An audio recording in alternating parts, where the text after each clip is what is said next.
Bismillahirrahmanirrahim. Assalamualaikum warahmatullahi wabarakatuh. Alhamdulillahirrabbilalamin. Wassalatu wassalamu ala asrofil mursalin Sayyidina wa maulana Muhammadin wa ala alihi wa sahbihi ajmain. Anak-anak Ustadz yang Ustadz banggakan, Alhamdulillah hari ini Ustadz bisa bersilaturahmi dengan kalian lewat pelantaraan media sosial YouTube. Ustadz sebelumnya mohon maaf, pada hari Rabu kemarin, pada hari Sabtu kemarin tidak dapat mengisi pembelajaran online karena ada kegiatan di sekolah, yaitu berupa kerja bakti. Jadi Ustadz ingin menyampaikan pelajaran hari ini lewat media sosial YouTube. Kemudian nanti ada prasyarat yang harus kalian ikuti untuk mengisi absen supaya hadir. Ada beberapa hal yang perlu kalian ikuti. Di antaranya nanti Ustadz akan kirim file absensi, kemudian akan kirim format tugas. Format tugasnya yaitu berupa kalian tulis apa inti yang Ustadz telah sampaikan pada kesempatan ini. Jadi siap-siap, kalian tetap standby di laptop masing-masing, jangan kemana-mana, karena kalau yang tugasnya tidak cocok dengan apa yang Ustadz inginkan, maka kalian dianggap absen atau memang kalian tidak sungguh-sungguh untuk mengikuti pembelajaran online ini. Oke, kita siapkan dulu bahan materinya. Terima kasih. Kita akan lanjutkan nanti sesi berikutnya.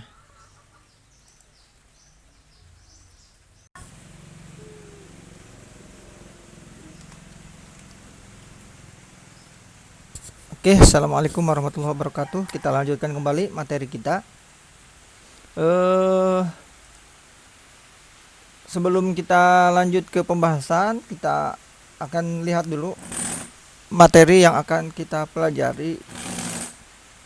Sebenarnya bukan yang kita pelajari sih, tetapi yang harus kalian kuasai minimal untuk menjadi pengetahuan saja, meskipun di penghujung tahun kita nanti tidak akan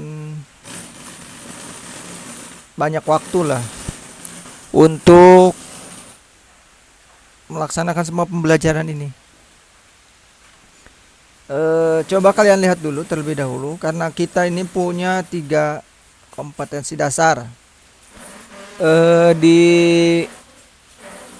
Bisa diperhatikan di kompetensi dasar 3.7 itu menganalisis perkembangan Islam di kawasan Asia Tenggara. Ini berarti yang harus kalian pelajari di beberapa pertemuan ini. Kemudian menganalisis perkembangan Islam di kawasan Asia Afrika. Yang dulunya memang ini secara terperinci, tetapi pada KMA 183 ini jadi lebih diglobalkan, jadi tidak terlalu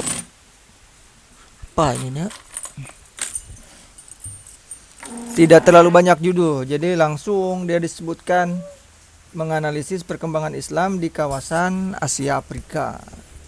Kemudian yang selanjutnya 3.9 menganalisis perkembangan Islam di dunia barat.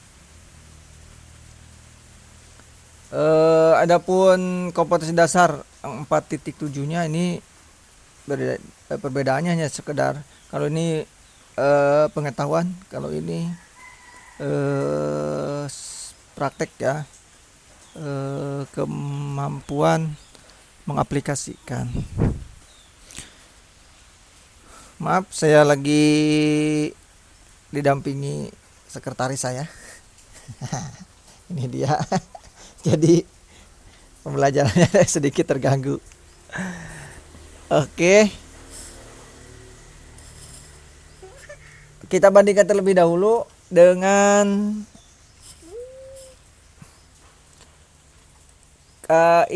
KD pada semester tahun lalu kayak gitu, atau masih menggunakan KMA 165 164. ini kita bisa lihat perbedaannya. Yang pertama, kalau di sini mendeskripsikan sejarah perkembangan di Asia Tenggara ini masih sama. Kemudian ada di benua Afrika. Kalau di KMA yang terbaru di Asia Afrika. Kalau di sini disebutkan ya disebut Asia, tapi di benua Afrika. Kemudian di benua Amerika, di benua Australia, di benua Eropa. Kemudian ada mendeskripsikan perkembangan Islam dunia zaman sekarang. Ada juga mengenal tokoh-tokoh ilmu pengetahuan Islam dunia modern zaman sekarang. Kemudian mengidentifikasi pusat-pusat peradaban Islam modern zaman sekarang. Ini banyak KD-nya. Saya pikir kalau di tahun-tahun sebelumnya ini juga nggak sempat dipelajari. Karena apa? Karena apalagi tahun-tahun sebelumnya itu udah ada UMBN. Tentunya ini pasti dijelaskan secara maraton tentunya. Tetapi kita masih harap cemas ini apakah tahun ini ada UMBN atau enggak. Cuman KD-nya kita lebih ringan kalau tahun sekarang ya. Karena ada menganalisis cuma 3 KD-nya, menganalisis perkembangan Islam di Asia Tenggara, kemudian menganalisis perkembangan Islam di kawasan Asia Afrika, kemudian menganalisis perkembangan Islam di dunia barat. Jadi sehingga di KD keterampilannya pun ya, sekedar menyimpulkan hasil analisis. Kemudian ya, ini untuk apa tujuannya ya, mungkin kedepannya siapa tahu kalian akan pergi ke luar negeri atau kemana, sekedar kita sudah tahu apa yang ada dalam sejarah perkembangan Islam di negara yang kita kunjungi itu. Mungkin ini KD-KD yang Ustadz jelaskan. Kalau kalian nanti masuk mungkin sudah akan ada pembelajaran untuk UTBK ya. Jadi kita manfaatkan untuk beberapa pertemuan ini mengenai tentang bab sedapatnya gitu ya. Syukur-syukur dapat semuanya, kalaupun enggak jadi masalah juga.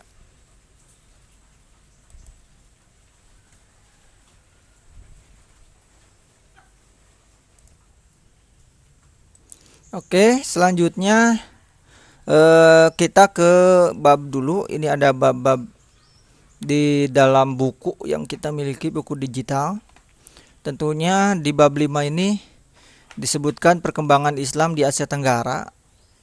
Tentunya kalian sudah mengetahui juga dalam pelajaran lain atau pelajaran geografi atau pelajaran apa. Ini ada nama-nama negara di Asia Tenggara tentunya ya. Jadi ketika kita KI-nya itu cuma 1, ternyata banyak yang harus kita pelajari. Di antaranya ada Islam di Malaysia. Di sini ada juga Islam di Brunei Darussalam. Kemudian Islam di Thailand, di Filipina, di Vietnam, di Singapura dan di Myanmar. Yang tadinya cuma 1 KD. Karena kita berbicara Asia Tenggara ya jadi banyak kayak gitu kan. Kemudian perkembangan Islam di Asia Afrika. Ketika kita berbicara Asia Afrika, maka ya, tentunya tidak akan banyak negara yang akan kita sebut, hanya negara perwakilan saja. Di antaranya kalau Islam di Asia ada Taiwan, ada Jepang, ada Cina, ada Korea. Ini yang identik dengan Asia. Kemudian yang untuk menjelaskan tentang Islam di Afrika adalah negaranya Mesir, Aljazair, Sudan, Mauritania, Somalia, dan Afrika Selatan. Ini negara-negara yang akan kita bahas perkembangan Islam. Cuman ya karena ini terlalu banyak, Ustaz pikir, jadi ya sisanya kalian sendiri yang cari ya, kalian cari nanti sendiri. Kemudian di dunia barat juga ada perkembangan Islam di Amerika ya, Amerika Serikat, Brazil, Argentina. Kemudian ada perkembangan Islam di Eropa, ada Belanda, Inggris, Belgia, Perancis, Rusia, Italia, Jerman, dan Spanyol. Ini banyak yang harus kita pelajari ternyata. Ustadz pikir ini nggak akan cukup waktunya. Cuman dengan ini tujuannya apa? Minimal nanti ketika kalian belajar,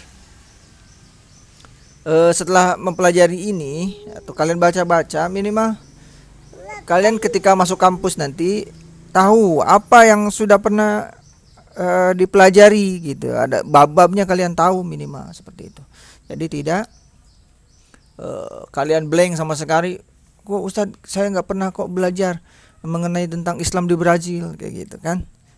Padahal ada babnya. Ini ada babnya. Tetapi memang untuk mempelajari itu lebih lanjut ya perlu waktu yang banyak. Tetapi kalaupun enggak, ya kalian bisa baca-baca mengenai tentang Islam di Brazil itu seperti apa kayak gitu kan.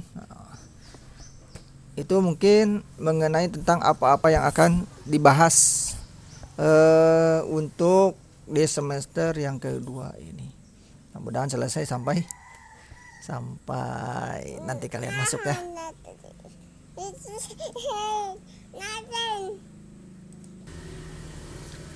Oke, sebelum dilanjut jangan lupa untuk subscribe dulu ya. Bukan untuk banyak pengikut sih sebenarnya, hanya kalian kalau ada kabar berita nanti bisa mengetahui apa kabar berita dari pelajaran SKI gitu.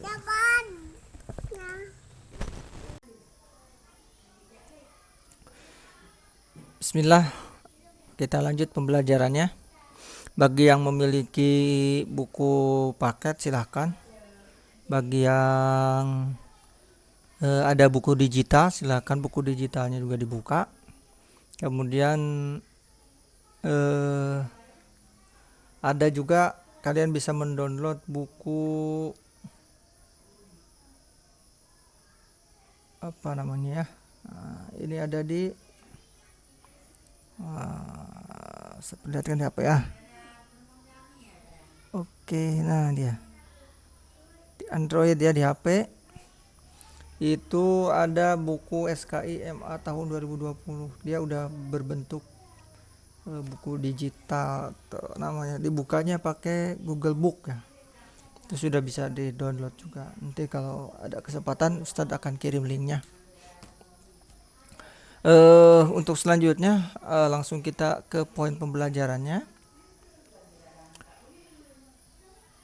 Yang akan kita pelajari tentunya yang pertama mengenai tentang perkembangan Islam di kawasan Asia Tenggara. Ketika kita berbicara Islam di Asia Tenggara, maka ada berbagai negara ya, berbagai suku bangsa di Asia Tenggara, karena memang mayoritas kalau di kawasan, karena kalau kita lihat di Asia Tenggara itu Indonesia lah yang paling luas, juga paling banyak penduduknya kayak gitu kan, sehingga kita mayoritaskan bahwasanya di Asia Tenggara ini penduduk terbanyaknya adalah umat Islam. Nah, termasuk di dunia juga hitungannya Indonesia adalah penganut umat Islam terbanyak di dunia kayak gitu. Dibandingkan berbagai negara itu semua Indonesia paling banyak. Termasuk mungkin yang kita sepelekan India itu sekitar 10%. Ternyata ketika kita berbicara 10% di India, kalau orangnya itu sekitar berapa? 2 miliar gitu ya. Kita berbicara berapa miliar? Berapa? 10% ya. Bukan 2 miliar ya. Ternyata banyak juga lah kayak gitu kan Islam yang ada di India itu. Hampir sebanding ternyata. Tapi dunia mengakui bahwasanya Indonesia itu memiliki penduduk mayoritas Islam terbanyak di dunia. Ketika berbicara Asia Tenggara, kita nggak berbicara Indonesia tentunya, karena pembicaraan mengenai tentang Indonesia itu sudah lalu ya, sudah dilalui. Yang akan kita bicarakan adalah kawasan Asia Tenggara itu sendiri, bagaimana Islam masuk ke Asia Tenggara. Kemudian ada beberapa negara yang disebutkan di sini, diantaranya yang pertama Malaysia. Kemudian setelah Malaysia kita akan berbicara mengenai tentang, oke, Ustaz ke ataskan dulu terlebih dahulu ya, biar kita tahu peta konsep pembelajarannya.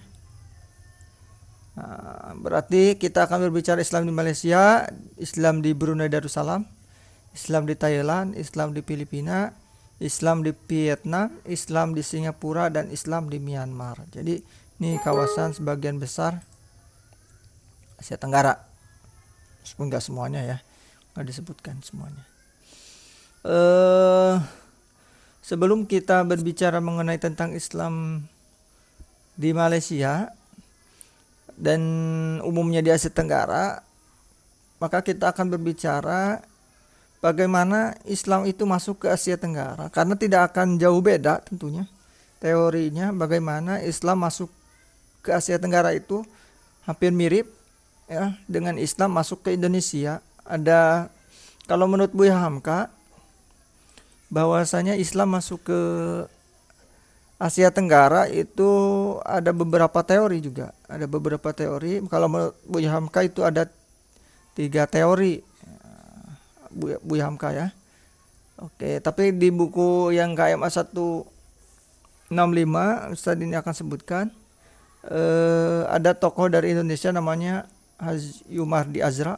Ini kemarin tuh jadi rektor dia.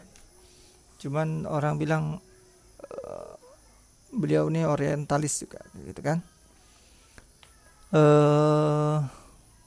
Karena mungkin lulusannya bukan lulusan dari Arab kayak gitu, mungkin dari negeri-negeri Eropa atau Amerika kayak gitu kan, sehingga penjelasan yang beliau kemukakan itu berbeda gitu kan. Sama kayak gitu kan, beliau berpendapat bahwasanya rata-rata sama masuknya Islam ke Asia Tenggara dengan Islam masuk ke Indonesia. Karena memang kalau kita berbicara teori, ada yang namanya Jalur Sutra gitu kan. Jalur Sutra kan itu kawasannya boleh kita lihat yang sudah kita pelajari, termasuk jalannya itu lintas Samudra Hindia gitu kan. Kemudian kalau ke Indonesianya ada Selat Malaka, sehingga jalurnya memang itu sama juga. Kemudian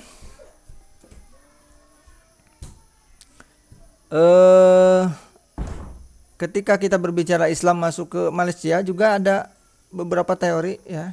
Yang pertama adalah menurut Azumadi Ajra, ini ada yang namanya teori Islam masuk dari Arab kayak gitu. Kalau di Indonesia disebutnya teori Mekah. Nah, tetapi kalau di sini Azumadi Ajra berpendapat adalah teori Hadramaut. Jadi Islam masuk ke Malaysia itu adalah lewat Yaman. Kemudian ada juga Islam katanya kedua adalah masuk atau datang dari India, yakni dari Gujarat dan Malabar. Jadi di teori Islam masuk ke Indonesia juga ada yang namanya teori Gujarat. Juga Islam masuk Malaysia juga ada teori Islam Gujarat dan Islam Malabar. Kemudian ada lagi yang ketiga adalah Islam dari Bengali. Kalau sekarang adalah dari Bangladesh. Jadi Islam masuk ke Malaysia ada jalur dari Bangladesh. Nah, itulah jalur masuknya Islam ke Indonesia. Ini menurut teori Azumadi Ajra ya.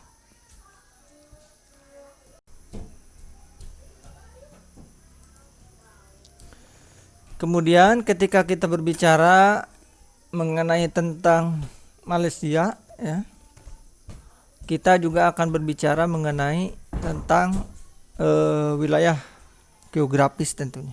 Ini ada hubungannya dengan geografi.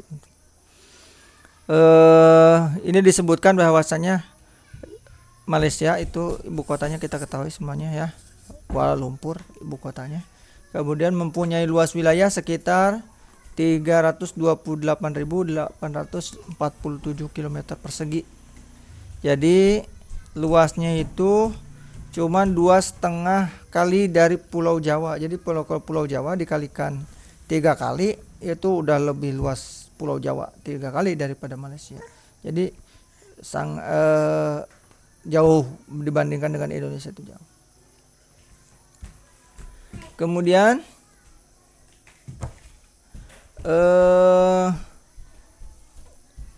sebagian besar wilayahnya mempunyai luas 1036 km menyeberangi Laut Cina Selatan, tempatnya di utara Pulau Kalimantan, dan lainnya ada di Pulau Penang. Pada tahun 2002 jumlah penduduk Malaysia berkisar antara 22.229.040 jiwa. Itu pada tahun 2002. Mungkin kalau sekarang ada 23 juta lah kayak gitu kan, kurang lebih. Maaf, saya punya sekretaris nih. Kemudian bahasa resminya bahasa Melayu, bahasa resminya. Jadi sebagian besar bahasa Melayu, meskipun bahasa keduanya katanya bahasa Inggris gitu kan.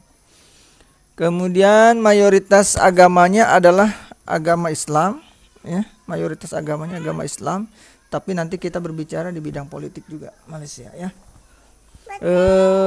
Berapa? Yaitu 53% penduduknya adalah beragama Islam.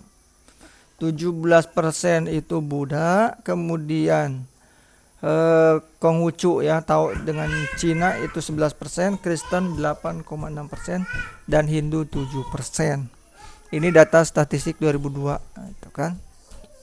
Memang kalau kita bandingkan jauh ya dengan Indonesia. Indonesia itu hampir 85% kayak gitu kan, penduduknya adalah beragama Islam. Di sini Malaysia itu 22 juta, itu berarti sekitar 10 juta, 12 juta lah kayak gitu kan. 12 juta adalah beragama Islam. Tetapi kalau kita lihat atau main-main sekarang ke Malaysia, berbicara perekonomian kayak gitu kan, kemudian dan sebagainya lah, ternyata sudah banyak dikuasai oleh orang-orang Cina kayak gitu.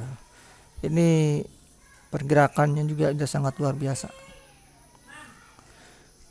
Kemudian Malaysia sudah kita ketahui terbagi dalam 2 bagian, yaitu Malaysia Barat, ya, kalau di peta itu biasanya ada di atas Sumatera, di atas Aceh, di sampingnya, ya kan, di atas Sumatera Utara. Kemudian ada juga Malaysia Timur, yaitu di sebelah utaranya Kalimantan. Oke, dilanjut.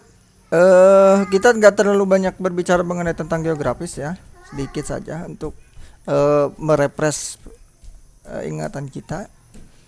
Kalau yang memisahkan antara kedua pulau besar di Malaysia itu adalah Laut Cina Selatan. Jadi Malaysia itu terpisah kayak gitu kan. Dan perbatasan wilayahnya juga sangat banyak kayak gitu. Ada Thailand, ada Indonesia gitu kan, di sebelah selatan, di sebelah selatan ada Indonesia, ada Laut Cina Selatan, ada Singapura, ada Brunei, dan ada Filipina. Saking negaranya berbentuk pulau-pulau gitu. Sehingga dari segi geografis juga kita hampir sama menjelaskannya dengan geografis Indonesia. Kemudian ketika berbicara pemerintahan, ya, sebutan kepala negara di Malaysia itu kan yang dipertuan agungkan. Pemerintahannya dikepalai oleh seorang perdana menteri. Jadi ada kayak mirip sistem parlementer, Westminster kayak gitu kan kalau di sini. Kayak sistem kerajaan lah kayak gitu. Kayak sistem kerajaan ada rajanya kayak gitu. Kemudian ada perdana menterinya. Kemudian suku mayoritasnya adalah suku asli, yaitu Melayu, hampir sama di Indonesia juga rata-rata. Apalagi di bagian Sumatera bagian utara itu kebanyakan adalah suku Melayu.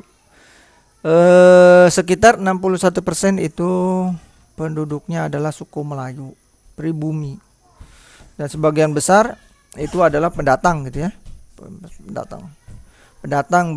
banyak juga. Ada yang pendatang Muslim dari Indonesia, termasuk dari Minangkabau, dari Jawa, banyak orang Jawa di sana juga. Banjar, Bugis, dari Aceh. Aceh, kalau kita berbicara kepindahan penduduk dari Aceh ke Malaysia juga banyak ya, statistiknya udah mulai menunjukkan angka banyak, baik itu yang menetap maupun yang menjadi tenaga kerja, tenaga kerja ya legal maupun ilegal kayak gitu kan, banyak kita udah lumrah lah kayak gitu.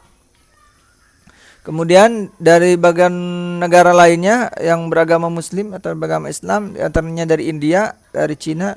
Kalau orang India, orang Cina udah dari mana-mana lah kayak gitu kan. Kita tahu lah orang Cina itu di di negara-negara itu ada.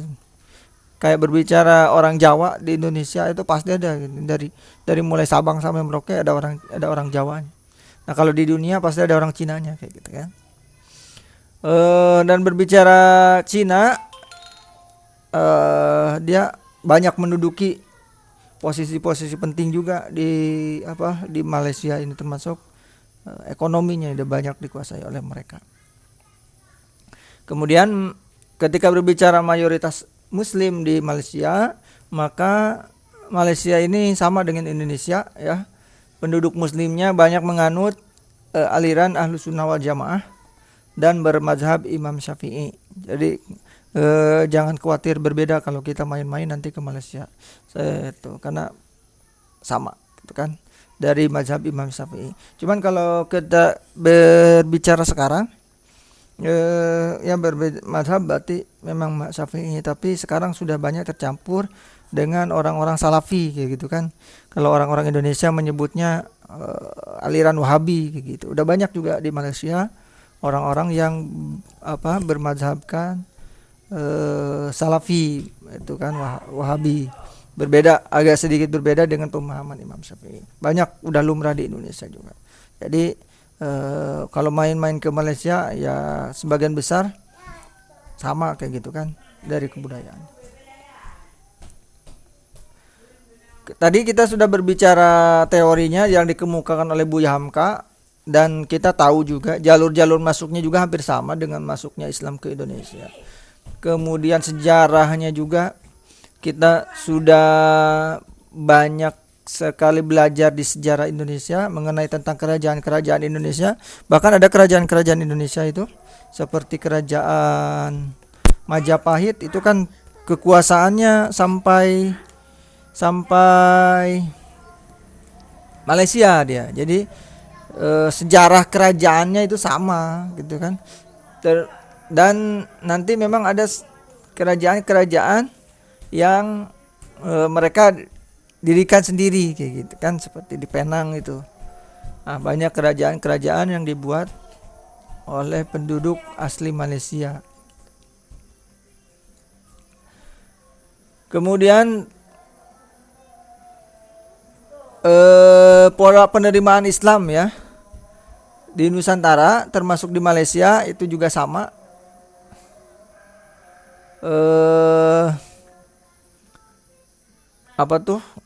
Pemerintahan Islamnya itu diterima oleh kalangan orang bawah juga gitu. Orang bawah, kemudian orang pesisir, sama sih dengan Indonesia.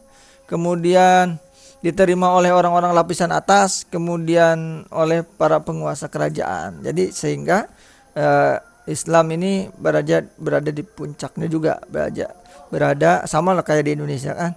Awalnya kan dari awal orang-orang nelayan dulu kayak gitu kan, pesisir, kemudian dikuasai oleh orang-orang bawah, kemudian didirikan pesantren.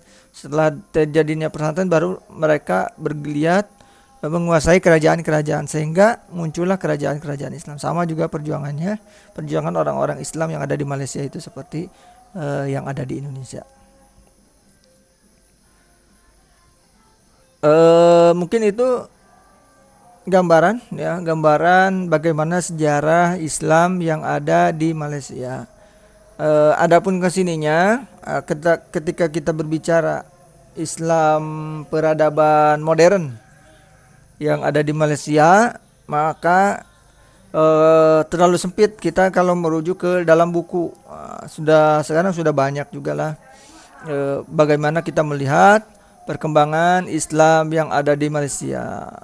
Ya, mereka kalau berbicara teknologi, kalau berbicara dakwah itu lebih cepat itu kan lebih bagus sebenarnya. Cuman mereka kalah di etnis, sehingga perekonomiannya banyak muncul oleh Cina. Orang Indonesia orang Malaysia yang pribuminya suku Melayunya itu lebih lebih berekonomi di tempatnya, di rumahnya masing-masing, sehingga perekonomian di perkotaannya itu sudah dikuasai oleh Cina. Itu sebagian Ustadz dapat rujukan dari kawan-kawan yang ada di Malaysia kayak gitu kan. Kemudian ketika berbicara apa tuh Islam di Malaysia, peranannya terhadap dunia, juga mereka bisa menunjukkan sama, kebanyakan sebagian besar itu dalam hal perlombaan kayak gitu kan. Tilawatil Quran mereka juga muncul, kemudian hafiz-hafizoh mereka juga muncul kayak gitu kan. Penghafal-penghafal hadis mereka juga muncul, di Indonesia juga muncul, sampai sama sih rata-rata. Karena memang masih satu rumpun, kita rumpun dengan Malaysia. Cuman kalau kita berbicara Malaysia, lebih mirisnya sekarang sudah banyak dikuasai oleh paham-paham Salafi, lebih berkembang di sana. Paham-paham Wahabi gitu kan, lebih berkembang di Malaysia daripada di Indonesia. Termasuk ya kita katakan Perdana Menterinya sendiri, ya Perdana Menteri sendiri di kekuasaan sebelumnya telah mengeluarkan pendapat pendidikan agama Islam di sekolah itu dikurangi. Apa belajar, ketika ditanyakan kebukakan untuk apa belajar terlalu banyak di sekolah kayak gitu kan mengenai tentang pelajaran Islam. Lebih baik mereka mengajarkan hal-hal yang pokok kayak gitu, hal yang pokok di dalam kehidupan sehari-hari. Dari doktrin-doktrinnya sudah hampir sama dengan pendapat-pendapat orang-orang Salafi kayak gitu kan. Itulah kita sedikit berbicara mengenai tentang peradaban Islam yang ada di Malaysia. Jangan sampai kita berbicara Malaysia hanya tahu ini aja, hanya tahu Petronas saja. Kalau berbicara Petronas itu tahu gitu kan Malaysia, tapi nggak tahu Islam yang ada di Malaysia itu seperti apa ya. Jadi kalau main-main ke Malaysia juga itu kan. Kalau kita rujukan ke Google, Malaysia adalah sebuah negara dengan beragam macam agama. Yang agama terbanyak adalah Islam. Pada tahun 2013 terdapat sekitar 19,5 juta pengikut Muslim. Jadi udah hampir 20 juta nih. Statistik yang kita bacakan tadi ternyata udah jauh ya. Tapi ketika dipresentasikan,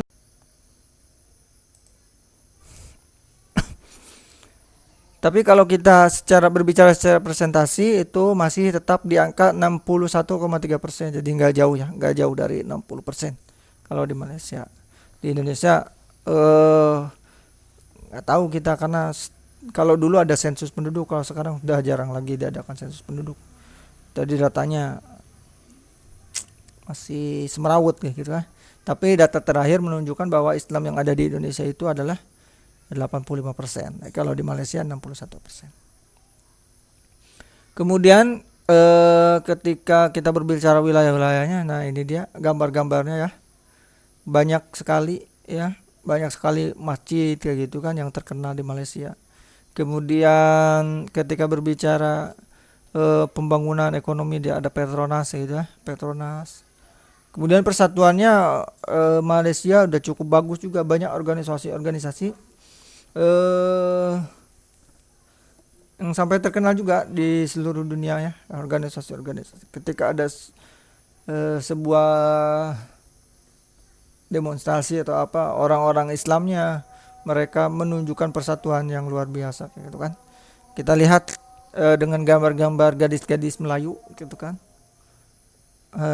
mirip gitu kan dengan orang-orang Indonesia lah. Ini kita tunjukkan gambar-gambar tentang Malaysia. Jangan sampai tahu cuma ini aja, cuma Petronas saja ya.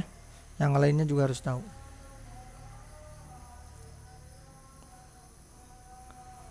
Ini ada gambar ya. Ini siapa? Najib Razak ya, nama Perdana Menterinya yang sekarang. Kemudian dari segi perekonomian juga ada bank-bank Islam, bank-bank syariah, ada Malaysia juga sudah banyak. Tapi itulah yang mirisnya, sudah banyak dikuasai oleh etnis Cina. Nah, ini banyak menunjukkan gambar-gambar Islam yang ada di Malaysia. Tapi ada sebagian hal yang orang-orang Indonesia juga dalam segi agamanya banyak ketinggalan ya dari orang-orang Malaysia. Tapi dari segi lain masih sama lah, karena masih satu rumpun. Kalau berbicara ekonomi ya mereka tentunya ekonominya lebih maju.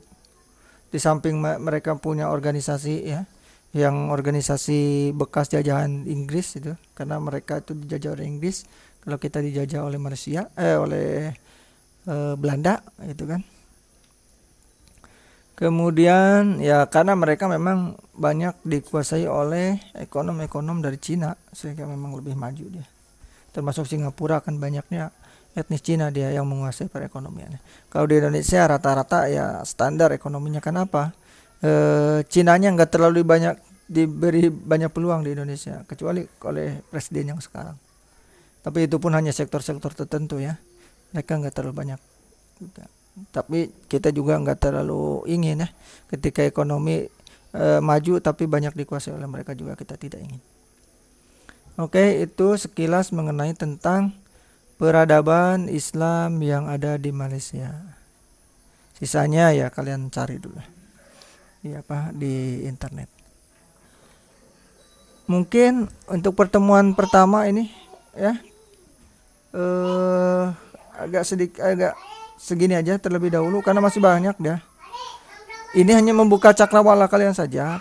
Kita nanti secara paralel akan terus menjelaskan mengenai tentang Islam yang ada di Brunei Darussalam kayak gitu kan. Islam yang ada di Thailand, Filipina, Myanmar, kita insya Allah akan terus lanjutkan. Meskipun hanya sekedar 5 menit atau 10 menit, yang penting dalam 2-3 pertemuan ini KD kita yang pertama insya Allah selesai. Oke. Untuk penutupnya, Ustadz pengen kalian isi absennya sudah Ustadz siapkan. Nanti mungkin Ustadz akan tampilkan layar ya, di layar insya Allah Ustadz akan tampilkan. Nanti kalian isi absennya ya di layar, mungkin akan sebelah atas sebelah bawah, nanti kalian cari aja. Yang jelas absennya bukan di deskripsi ya, karena kalian anak-anak pintar jadi bisa aja ngibulin gitu kan, kibul. Terus ada sedikit yang harus diisikan di absen itu biar Ustadz mengetahui apa yang kalian serap dari apa yang Ustadz jelaskan ini. Kemudian yang nggak mendengarkan akan ketahuan kayak gitu kan, yang nggak mendengarkan akan ketahuan oh ini dia yang mendengarkan penjelasan apa yang dijelaskan Ustadz, dan ada juga yang enggak itu kan, juga dia akan ketahui dengan rangkuman yang dia catat. Mungkin itu aja untuk pertemuan daring pertama ini, mudah-mudahan bisa dipahami. Insyaallah cakrawala akan lebih luas dengan membaca, karena apalagi kalau kita bisa main ke Malaysia gitu kan, kita bisa main ke Malaysia, insyaallah lah kita akan membuka cakrawala kita lebih luas. Saya akhiri dulu, mungkin maaf ini kameranya agak sedikit gelap. Ustadz akhiri, wabillahi taufiq wal hidayah. Assalamualaikum warahmatullahi wabarakatuh.